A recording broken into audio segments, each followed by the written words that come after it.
If you're listening to this podcast, it's probably because a child you love and care for is differently wired. Are they also struggling in their current educational setting, seen only for what they're doing wrong while longing for positive relationships with peers and others? Envision a world where your child's unique abilities are not just recognized, but celebrated. A world where they can connect with others and their true potential is seen and appreciated.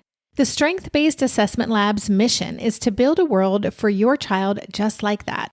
Through its innovative approach, it aims to empower students, families, educators, and professionals to create positive, effective, and collaborative learning experiences. Be a part of shaping a brighter future for your child. Visit www.bgs.edu to learn more about what a strength-based assessment could mean for your family. That's bgs.edu.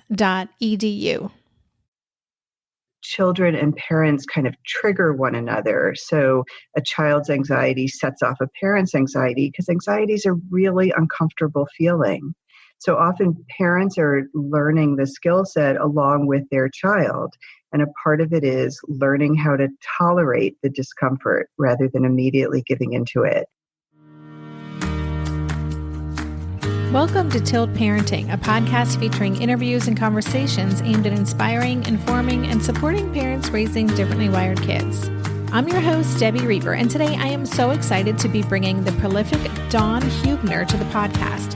One of the coolest things about making this show is that I continue to get to connect with people whose work I've not only been following for years, but people whose work and books have literally impacted my family in such a meaningful way. And then I get to ask them everything I want to know, and hopefully I covered the same things that you would ask if you were sitting in my chair. So today is one of those conversations, as we have owned and have been using Dawn's books for many years. And if she isn't already on your radar, Dr. Dawn Huebner is a clinical psychologist, a parent coach, and popular speaker specializing in the many phases of childhood anxiety.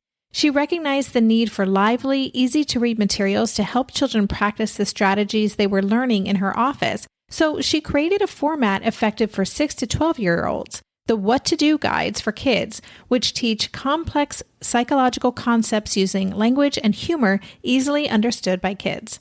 Her newest book, Outsmarting Worry, maintains her distinctive voice while adding a layer of detail and sophistication appreciated by older children and teens. And that's the book that Dawn and I are talking about today, Outsmarting Worry, the Older Kid's Guide to Overcoming Anxiety. I really love this book because Dawn has a real gift for creating practical, doable, interactive toolkits, for lack of a better word, to help kids feel empowered to take control of their emotional experience and make changes that can make the way they're moving through life just feel so much better. I hope you enjoy our conversation. Hey, Dawn, welcome to the podcast. Hi, thanks for having me. Well, I'm excited. I'm always excited for talking to any of my guests, but as we were just discussing, I'm a little bit of a fangirl with your history of writing just such great books, useful, practical books to go through with your kids. I was going to say I have a bunch on my shelf, but I've actually realized I've lent them out and I haven't gotten them back. So Charlie and Mark, if you're listening to this, I want my books back. But you've written so many great books, and I'm excited to talk about your new book, Outsmarting Worry, which came out in 2017. But before we dive into the book, would you just take a minute to tell us who you are and how you got into this work, what your sweet spot is in the work that you do? Sure. I am a clinical psychologist. I have a private practice in New Hampshire in the U.S., and I see children ages 12 and under and their parents. And I'm also the author of 8 books at this point. And my specialty area is anxiety. I kind of fell into that. It wasn't really by design. I fell into it by having an anxious child. And I had an anxious child at a time that I was a psychologist, but I didn't really know much about treating anxiety. And I parented in the way that seemed logical and loving to me, not realizing that I was inadvertently feeding his anxiety. And the more I accommodated him, the worse things got. And we were a ways down that road before I realized that I needed to understand something differently. I needed to do something differently. And I kind of newly discovered cognitive behavioral therapy, which had been out for a while. I just hadn't been exposed to it in my training. And we went down a very different path with our son. And I became kind of hooked on cognitive behavioral therapy and started learning about it to use it professionally and started writing books that taught cognitive behavioral skills to kids, and things kind of grew from there. That's great. Yeah, as you're talking, my first exposure to therapy as a client was in my 20s, and I went to the Albert Ellis Institute in New York for therapy. And he was the founder of Rational Motive Behavioral Therapy. And I think that's why when I discovered your books, and the first one that we had was What to Do When Your Temper Flared, which was just a lifesaver for us. And I think that's why I resonated with it so much, the cognitive behavioral approach. And just, it's such a respectful way to support humans and, and especially kids to discover who they are and how they can actually have control over their experiences. So that's great. And I think it can be a really powerful tool for parents. Right. The really exciting thing is that kids are eager to learn, and they can be taught that feelings are okay, all feelings are okay, and that there are things that they can do to manage feelings more effectively, to cope more effectively in ways that are really transformative. Mm-hmm. And that's exciting. Yeah. Yeah, especially at a time in your life, so many kids just feel like they have no control over any aspect of their life. And so to help them see, actually, you can actually learn a lot and think about, just move through the world differently. It is very empowering. Right. And, I think especially anxiety is a tough feeling for kids. It makes kids feel weak. It makes kids feel scared. And so for kids to learn that they can turn that around, I think is important and great. Yes. And it's very appropriate that there's an alarm. Yes. Emergency. That's a good segue into what worry does. I planned that, everyone. Yes. So, why don't you introduce us to your new book, Outsmarting Worry? Tell us who it's for and what you hope to do through the book. So Outsmarting Worry is for older kids. It's for 9 to 13-year-olds. And it's written in a way that children can read it and understand it independently, but it really will be most effective if a child is doing it with a support person, if a parent or a counselor or supportive adult is reading it along with a child. And it teaches children about the mechanics of anxiety, why anxiety happens, why we feel the way that we do in our bodies, why we feel the way we do in our brains, and then really importantly, how we can begin to push back against it, how we can begin to challenge anxiety and take control in a different way. And it turns out that the more we challenge our worry, the smaller the worry becomes. So the book is teaching kids a very specific skill set that they can use to challenge their anxiety. Right. Yeah, I really like the way that you do spend time in the beginning of the book really just explaining, what is happening in your brain, why this is happening. And I do think that, especially at that age, kids are so interested in brain science. Well, at least my child is. I know many kids are, they're curious about this stuff. Uh-huh. And so I think that's a great way to get them engaged in it. I actually just wanted to even ask you to take a step back. Is there a difference between anxiety and worry? Do you consider them to be one and the same?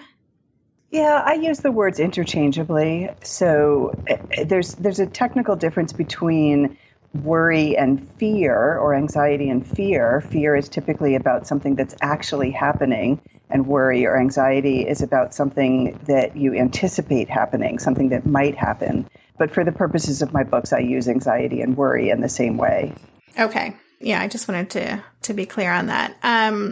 So before we talk more about the practical strategies, because I really do want to spend time going through some of the ways that you explain to kids what they can do, in their lives and how they can reframe their experience with worry, and then also what parents can do to support them. But let's just, again, to take a step back, what is normal when it comes to worry? Like, how do we know if our child is anxious or if this is just typical behavior that's going on? What are some signs that let us know, we need to be paying attention to this?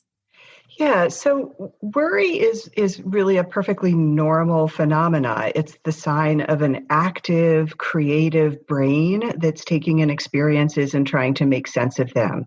So it absolutely is not our goal to do away with all worry.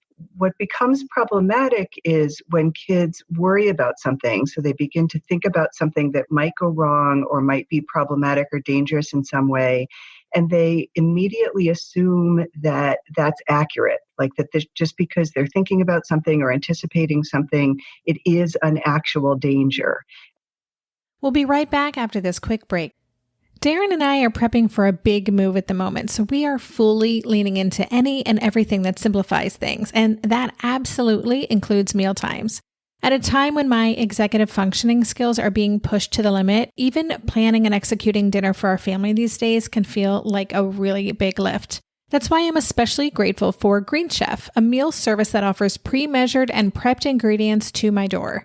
Each box is packed with foods you can feel good about, like whole fruits and vegetables, plus lean protein and whole grain options. In fact, one of the things I love most about Green Chef is that they offer options that prioritize gut and brain health, with science-backed recipes that feature ingredients like fiber, antioxidants, and omega-3 fatty acids.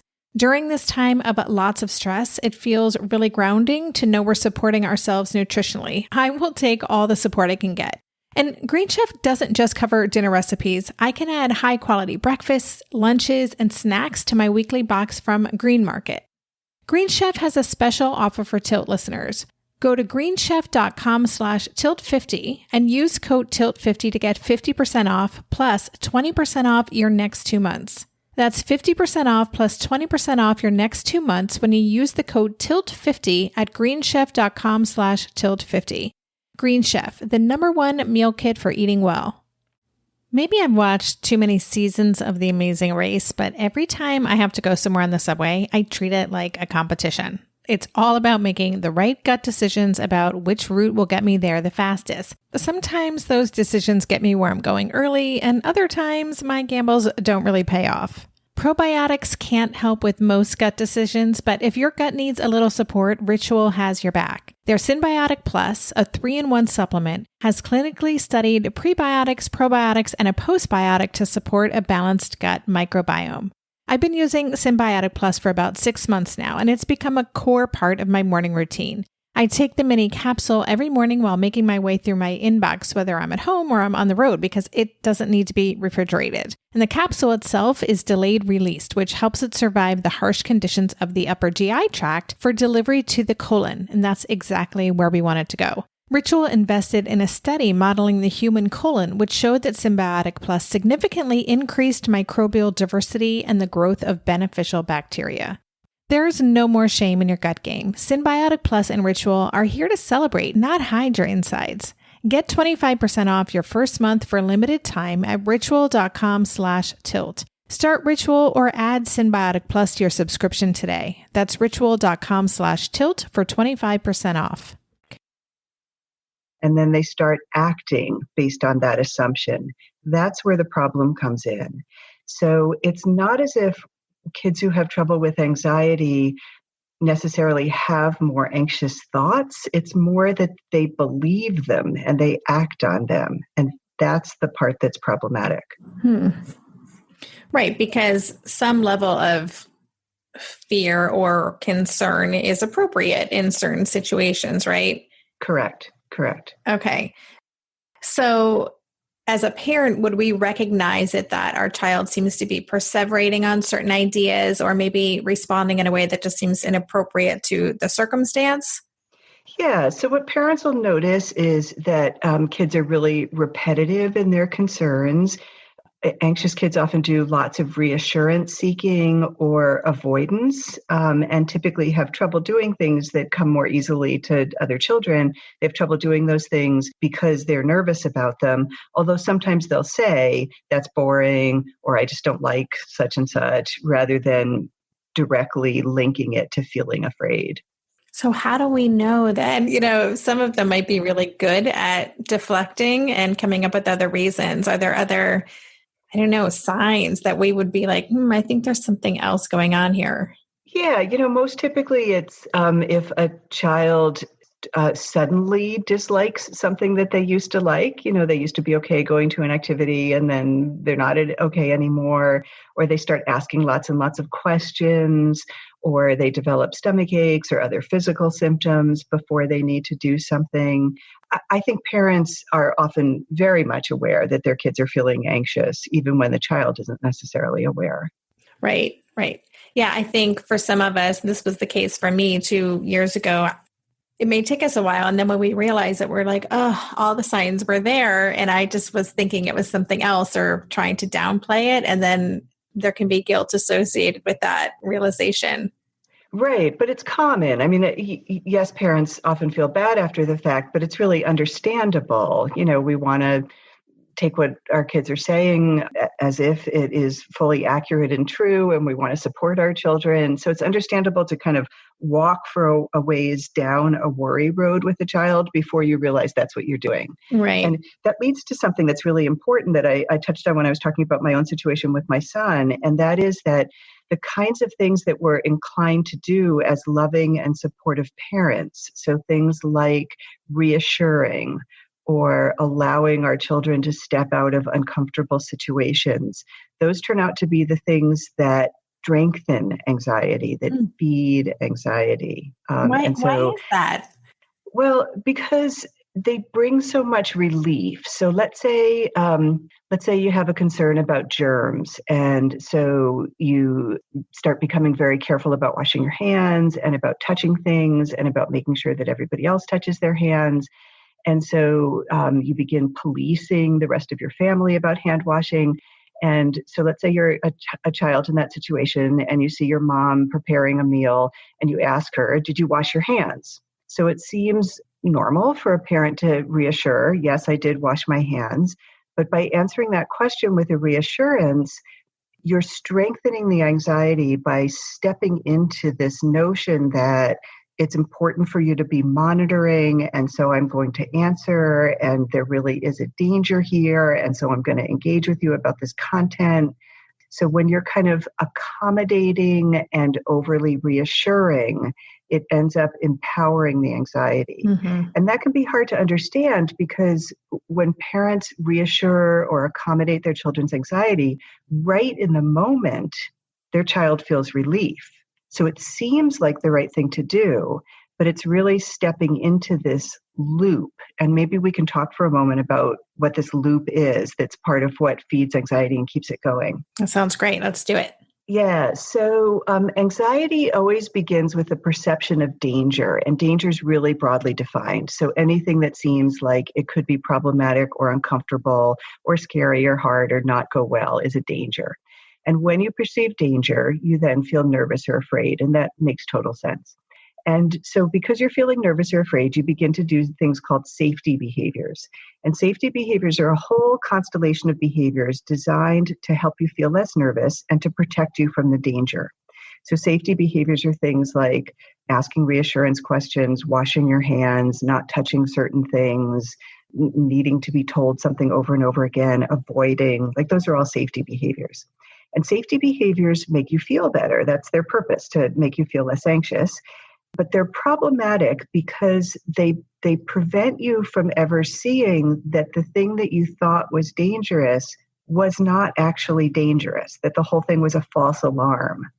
And so when parents step into this, like they accommodate their children's safety behaviors, or they accompany their child in doing the safety behaviors, they're keeping their child, or they're not doing anything to get their child out of that loop, that anxiety loop, where you feel nervous, you feel in danger, you do a safety behavior, you feel relieved, but you feel like you have to do that safety behavior then in order to stay safe.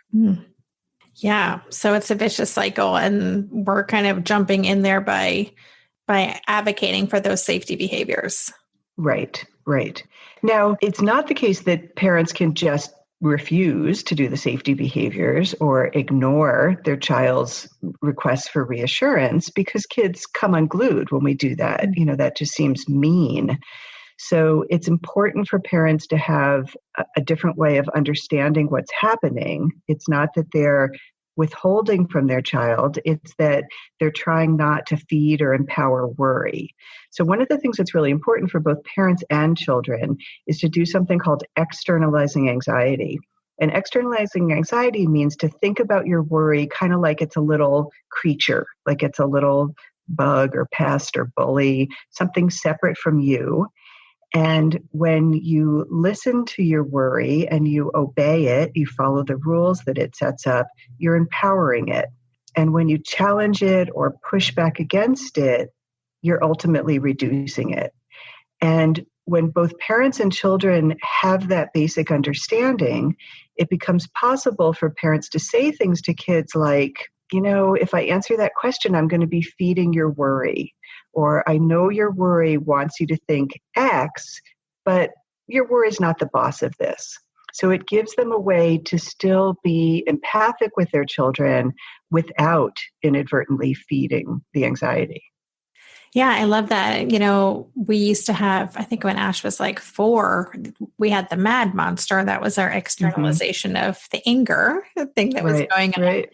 And now I talk with him, about his lizard brain, tell that guy to simmer down. Like he is totally feeding you a line of crap right now.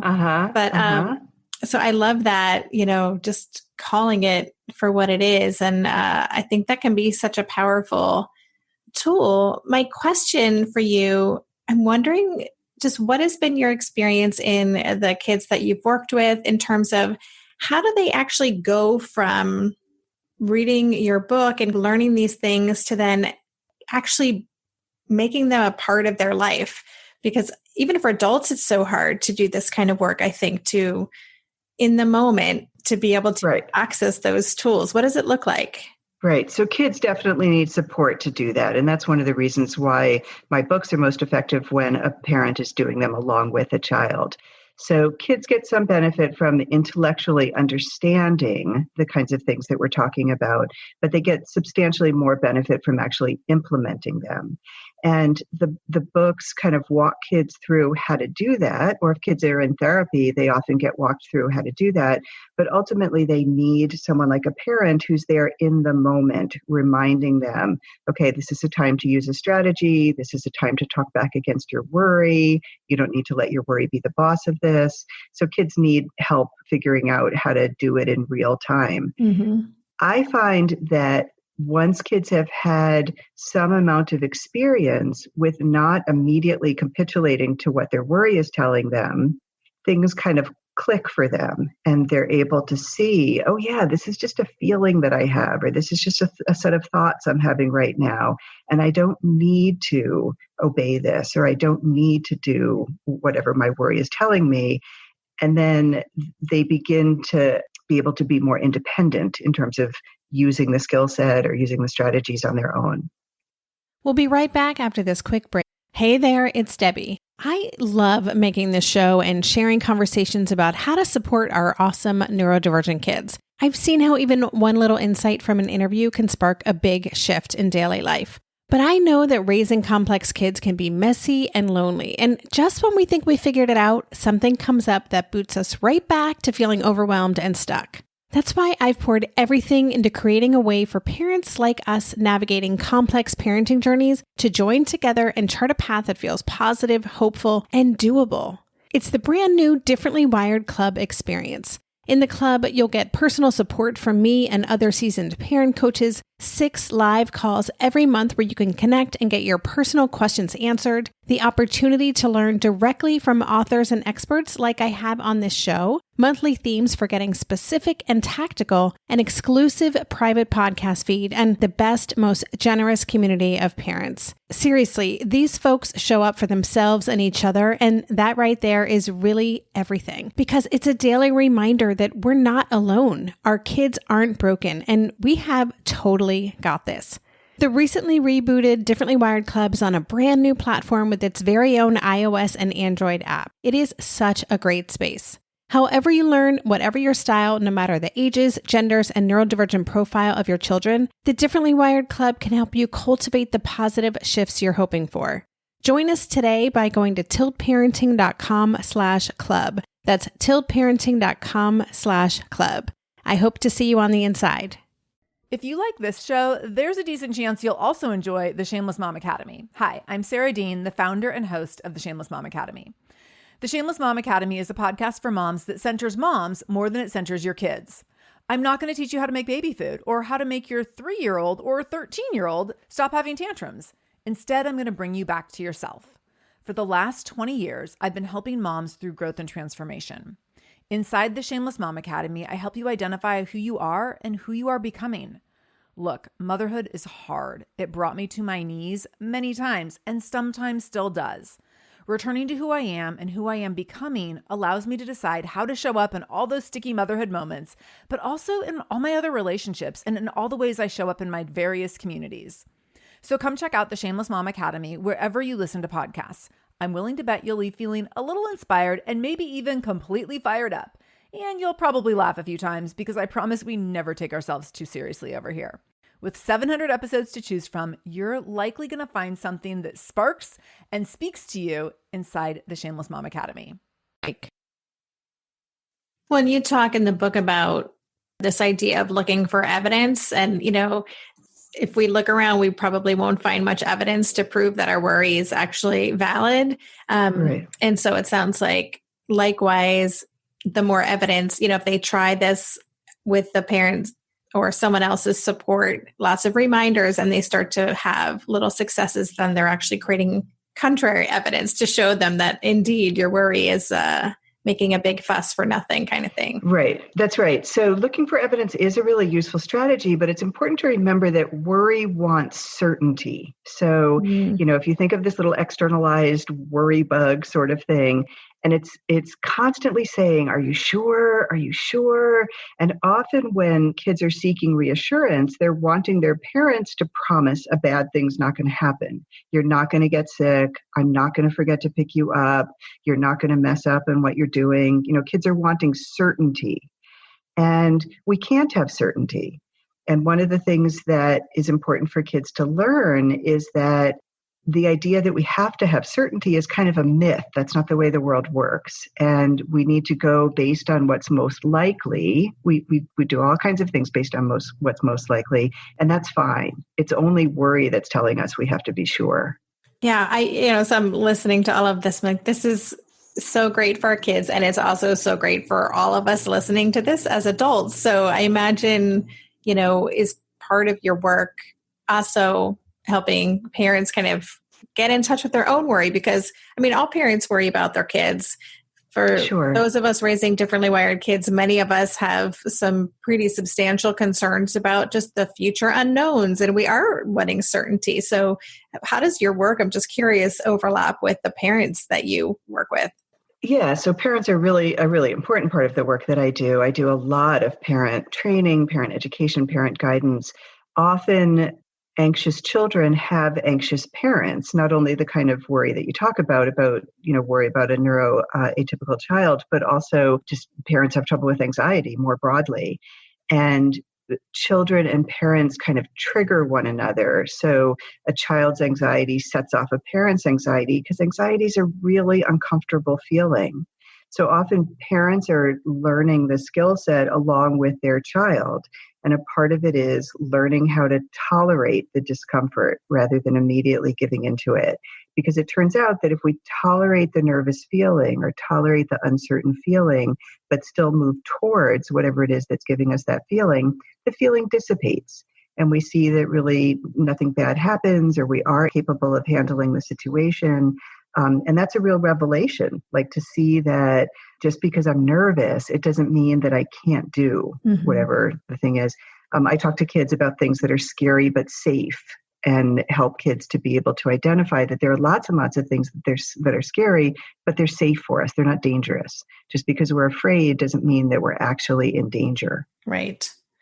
And I would also, before the call, we were talking about the work I used to do in writing for teenagers and tweenagers, if that's a word. And a lot of what especially for this particular audience, the 8 to 12, 9 to 13 age group, taking safe risks and knowing that you can survive them is actually such an important part of their gaining confidence for becoming teenagers. So there's so many levels for how doing this work at this age can benefit kids.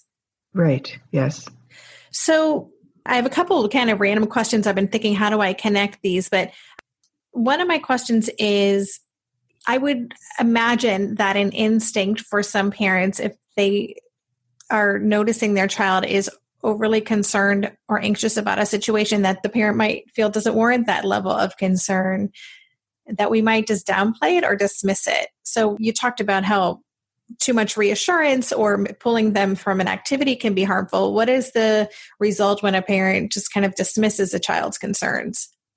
Yeah, so I think we always want to acknowledge and validate and empathize with our children's feelings, regardless of what those feelings are. That doesn't mean that we have to agree with the feeling, but I think we want to recognize them. When you do this externalization, it becomes easy to talk to a child about your worry, like your externalized worry is making you think X, making you think you can't handle this, making you think it's going to be disastrous, making you think this is a big deal. So you're kind of putting the strength or the intensity of the feeling off on the worry rather than being dismissive of a child's experience of something. And that turns out to be a helpful thing. It's tricky because it doesn't work particularly well to force a child to do something. You know, we all know that some kids get really explosive when they're forced to do it, or they completely come to pieces, or some kids will kind of white knuckle it. You know, they'll do something because they have to do it, but they don't really benefit. They don't really take from that the experience of being capable. And so kids really gain the most in terms of confidence when they electively step towards difficult situations. And one of the things that's really useful is it doesn't have to be an all or none sort of thing. So there's a metaphor that often gets used about jumping into a swimming pool. And when you jump into a pool, you're getting used to the cold water. So you can jump into a scary situation. You can kind of thrust yourself into the situation to get used to it all at once, like jumping into a pool. Or you can go in a step-by-step way, same way that you can gradually lower yourself into a pool. And when kids are nervous about something, it's often possible not to push them or force them into the full situation, but to help them work out kind of a hierarchy where they're gradually moving towards that situation. And learning how to do that is important and empowering to kids to gradually approach something that's scary for them or hard for them. And then our job as parents is to recognize and notice and reinforce. You know, I imagine just kind of, hey, I noticed that was really hard and you did this anyway, or I saw that you did this, you know, how did it feel? How did you do that? You know, I imagine that's kind of our biggest job in that moment. Absolutely. And when your child is having specific difficulty with anxiety, I think it's helpful to slip in the language about the worry. So to say something like, you didn't let your worry be in charge of that, or you took control of that, even though your worry was telling you couldn't. So I really want children to understand that they don't have to let their worry be the boss. And so I'm always looking for ways to underline when a child has acted in that way. Yeah, that externalization of worry and just making it something else, something that's not fused with you. Even just that act, I can imagine just has huge repercussions for kids. Right. Yes. So you mentioned resistance. I'm just wondering, what about kids who are avoidant of even looking at this book or, you know, kind of going there? They think it's not going to work on them. Have you had experience with kids who've been reluctant to do this kind of work on themselves, and any strategies? It's interesting because there are numbers of reviews on all of my books that talk about kids being angry at the start and then quickly getting pulled into the book. I really make an effort in all of my books to completely normalize whatever the topic is, whatever it is that a child is struggling with, and trying to use some humor and just helping kids not feel ashamed of whatever's going on with them. I think for kids that are really hugely resistant, and that often comes from being scared. You know, kids are just so under the thrall of their anxiety that it's hard for them to imagine challenging it in any way. And for kids like that, I think that parents can be educating themselves either with my book or with something that's written specifically for parents. And parents can be starting to use the skill set or to do things differently themselves. And that in and of itself changes things. It requires a child to manage in a somewhat different way. And that can still be really useful. Yeah, I imagine if we even talk out loud about our process, right? Like, I was really concerned about this, but just even at the dinner table, talking to your partner about something and modeling what we want them to do that will, over time, will wear them down. Right. But even, more directly, like you can talk about sort of family goals or what you want for your child. You might talk about, in our family, we don't let our fears stop us from doing things. Or in our family, we feel like our world is too small if we just stay within our comfort zone. So we really value taking chances. We really value challenging ourselves, and then talking to kids, about how to do that. And it's okay to carve the challenges into tiny, tiny steps because we want kids to feel successful. We don't want them to feel like they're facing a challenge that is just so overwhelming to them and they're not going to succeed. So I work with parents a lot about how to make the steps small enough so that their child can succeed, and succeeding feels good. And then you take the next step and eventually you get where you want to go. Right. I love that. And I love that language of just saying, we value taking chances. And that's beautiful. I love that. So for parents who are listening, who they don't have your book yet and they're feeling inspired to tackle the anxiety happening in their home with their child, can you give us one takeaway? I mean, there's so many takeaways already, but what's like one thing they can do right now that they can start making an impact or supporting their child in this way? Yeah, I think that the most important thing is the externalization piece, to start thinking about worry as separate from you or separate from your child. And there's this question about who's going to win. Is the worry going to win or is your child going to win? And you're helping your child learn how to be the one to win. That's excellent. Well, thank you. This has been super insightful and just a pleasure to chat with you about all this. The book really is... It's just really beautifully written, and all of your material, it's so accessible for kids, and you just break things down and talk about them using normal language, but not in a condescending way. It's just you have a really nice balance, and it's very accessible for kids. So well done. Thank you. And for listeners who want to connect with you and find out more about your work and your books, where can they reach you online? I have a website, dawnhuebnerphd.com, and there's information about my work, and there are articles for parents, kind of self-help tips for parents, brief tips, descriptions of my books, and things of that sort. Perfect. And listeners, I'll leave links to Dawn's website and to all of her books because you should check them all out. She's got a great collection. I'll leave those on the show notes page. So Dawn, thank you so much again. It was a pleasure to connect with you and to share your work with the Tilt audience, and hope to have you back sometime. Thank you so much for having me. You've been listening to the Tilt Parenting Podcast. To go deeper into this episode, visit the extensive show notes page. For every episode, there's a dedicated page on my website with links to all the resources mentioned, a full transcript, and a podcast player with key takeaways marked so you can easily go back and re-listen to the sections you're most interested in. Just go to tiltparenting.com/podcast and select this episode. The Tilt Parenting Podcast is hosted by me, Debbie Reber, author of the book Differently Wired and the founder of Tilt Parenting. This episode was edited by Andrea Curtis Amasquita, and show notes were put together by myself, Andrea, and Lindsay McFadden.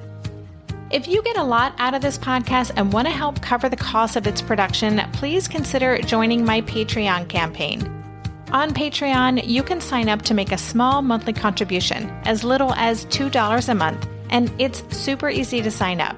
Just go to patreon.com/tiltparenting to learn more, or click on the Patreon link on any show notes page.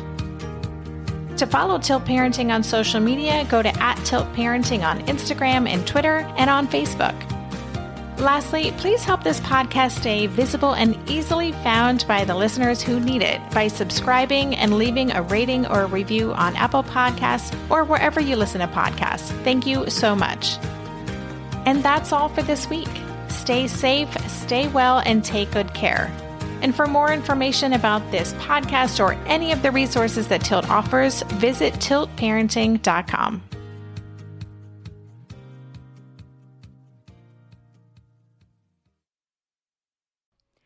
Hey, are you a parent of a teenager? Are you feeling overwhelmed about how to be what they need while also holding limits and boundaries that keep them safe? Are you tired of conversations that negate how messy this season of parenting is? Well, I've got you. My name is Casey O'Rourke. I am a positive discipline trainer, parent coach, and the host of the Joyful Courage podcast.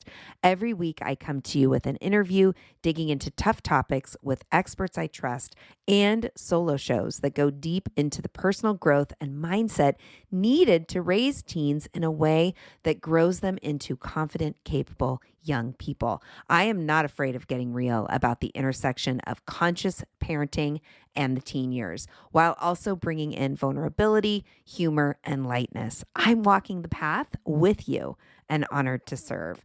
Listen to Joyful Courage on Apple Podcasts, Spotify, or wherever you consume podcasts.